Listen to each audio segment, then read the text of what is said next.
और अब भारत एक मर्तबा फिर पाकिस्तान के खिलाफ ऑपरेशन की तैयारी में मसरूफ है। Airport in Machhi Ghat Hyderabad Pakistan near the India border, ये एक बहुत बड़ा धमाका जो है वो हैदराबाद के अंदर रिकॉर्ड हुआ है। सिंध का ये रीजन है और वहां से चंद किलोमीटर दूर जो है पाकिस्तान और इंडिया का बॉर्डर भी है। वहां पर ये पूरी इसरार किस्म का धमाका होना उसने भी बड़े बड़े सवालिया निशान खड़े करके रख दिए हैं। अगर वहां से आपका पाकिस्तान का बहुत बड़ा नुकसान आपने करा दिया तो उसका कौन जिम्मेदार होगा? फिर आसिम मुनीर होगा। कि इनको किसी चीज की परवाह नहीं है, इनको अपनी परवाह है, लेकिन फिर ये क्या करेंगे? भागेंगे, फिर मुल्क छोड़ के भाग जाएंगे, फिर किसके हवाले करेंगे? इंडिया के हवाले करके जाएंगे। इंडिया ने अगर आपको फेंटी लगा दी, इंडिया ने अगर आपके कि जगह में पकड़ ली, कोई आपका मार दिया, किसी को एरियाज कंट्रोल कर लिए, आपके जहाज गिरा दिए और आप कुछ ना कर सके, लोग तो क्योंकि अवाम तो आपके साथ नहीं है, अभी इंडिया के साथ आप लड़ाई करेंगे। यहाँ पे पाकिस्तानी अवाम जो है वो सड़कों पे ना जलील हो रही होती, यहाँ पे जो गरीब अवाम है वो 2 वक्त की रोटी भी खा रही होती। This is the reality. तो ट्रंप की जो कहानी है वो पिछले 6-7 दिन में बड़ी तेजी से चेंज हो गई है, यू टर्न हो गया है और अब मोदी जाने और मुनीर जाने। और पाकिस्तान के अंदर आइन बर्बाद हो गया, तबाही निकल गई, पाकिस्तान के अंदर गुर्बत है, बेरोजगारी है, पाकिस्तान के अंदर जजेस इस्तीफे दे रहे हैं, ये इनका मसला नहीं है। ये हमारी पॉलिसी है नेशनल लेवल की और ये हमारे नेशनल लेवल की डिबेट है कि बुशरा बीबी जादू कर दी। और फिर इंडिया की जो फौजें हैं उनकी सीरीज के अंदर मुलाकातें हो रही है। नरेंद्र मोदी सिक्योरिटी कैबिनेट का इजलास, फिर अमित शाह ने इजलास बुलाया आला सतह का, उसमें उनके इंटेलिजेंस चीफ बुलाए गए। फिर नरेंद्र मोदी ने दोबारा से नेशनल सिक्योरिटी कमेटी का इजलास बुलाया। फिर ऐसे सीरीज ऑफ इवेंट्स होना ये बताता है कि इंडिया एक बहुत बड़ी जंग की तैयारी करके बैठा हुआ है और वो पाकिस्तान पर हमला करेगा। सपोर्ट है ना, उनको चाइना सपोर्ट दे रहा है, अमेरिका कहता है कि जी आप चुप रहे, आप बात ना करें। तो where is our strategy and where is our army and where are our planners? हम क्या करेंगे? क्या फिर हम सरेंडर करके छोड़ के दे के भाग जाएंगे? इनको क्या करेंगे? मुझे तो सीधी सी बात है, हंसी आई है कि एक मुल्क जिसको वर्ल्ड वाइड कहा जाता है कि भिखारी है, भिखारिस्तान है। नमस्कार दोस्तों, जय हिंद। जैसा कि आपने क्लिप में देखा, पाकिस्तान के हैदराबाद एयरपोर्ट के पास बहुत बड़ा धमाका हुआ है जिससे पूरा पाकिस्तान दहल उठा है। वहीं दूसरी ओर दिल्ली ब्लास्ट में सीधा पाकिस्तानी कनेक्शन मिल गया है जिससे पाकिस्तान को बहुत बड़ा झटका लगा है। दरअसल आतंकी डॉक्टर मुजम्मिल के 30 अक्टूबर को गिरफ्तार होने के बाद पाकिस्तानी हैंडल का सीधा संपर्क आतंकी डॉक्टर उमर के साथ हुआ था। वो डायरेक्ट टेलीग्राम से बात कर रहे थे, जिसके बाद डॉक्टर उमर ने अपना मोबाइल तुरंत बंद कर दिया था। वो सोशल मीडिया के जरिए पाकिस्तानी हैंडलर से लगातार बात कर रहा था और इस दौरान लगभग 10 दिनों तक पाकिस्तानी हैंडलर ने उसे कश्मीर के लिए शरीयत और शहादत के नारे के जरिए ब्रेन वॉश कर रहा था। जांच एजेंसी की माने तो आतंकी डॉक्टर मुजम्मिल के गिरफ्तार होने के बाद हर दिन डॉक्टर उमर और पाकिस्तानी हैंडलर की कई बार वीडियो कॉल पर भी बात हुई थी। इससे वो इतना अधिक उग्र हो गया कि 10 नवंबर को दिल्ली के लाल किले के पास जाकर उसने बम धमाका कर दिया। वह ये सुन पाकिस्तान को बहुत बड़ा झटका लगा है, क्योंकि अभी तक भारत ने सीधे पाकिस्तान का नाम नहीं लिया था, लेकिन अब भारत जवाब देने के लिए तैयार है, जिससे पाक मीडिया को बहुत बड़ा झटका लगा है।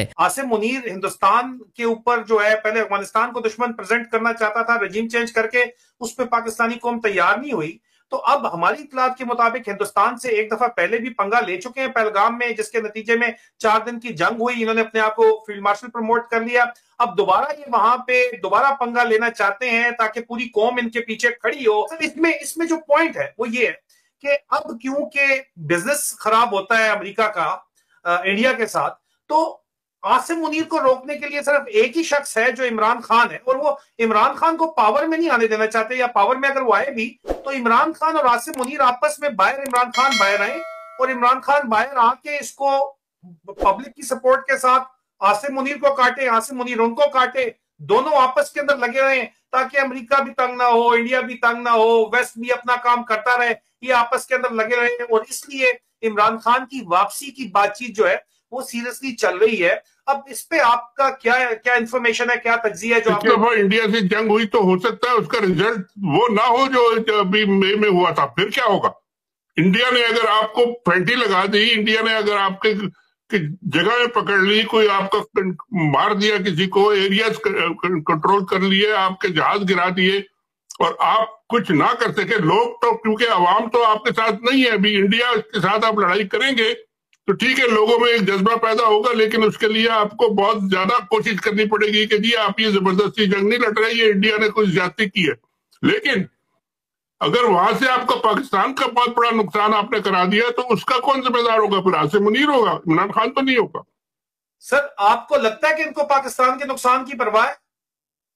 सर तो ये तो खैर बात तो सही है आपकी कि इनको किसी चीज की परवाह नहीं है, इनको अपनी परवाह है, लेकिन फिर ये क्या करेंगे? भागेंगे, फिर मुल्क छोड़ के भाग जाएंगे, फिर किसके हवाले करेंगे? इंडिया के हवाले करके जाएंगे। ये हवा में बात नहीं करते, एविडेंस पे बात करते हैं। एविडेंस क्या है? सर्वे होता है सर, पाकिस्तान का सबसे बड़ा दुश्मन कौन है? सर्वे में सर 94% लोग कहते हैं, सैंपल सर्वे है 24 आवर्स का, 4508 वोट्स के मुताबिक फाइनल रिजल्ट है। 94% लोग कहते हैं कि पाकिस्तान का सबसे बड़ा दुश्मन कौन है, जमहूर या फौज। 94% कहते हैं फौज।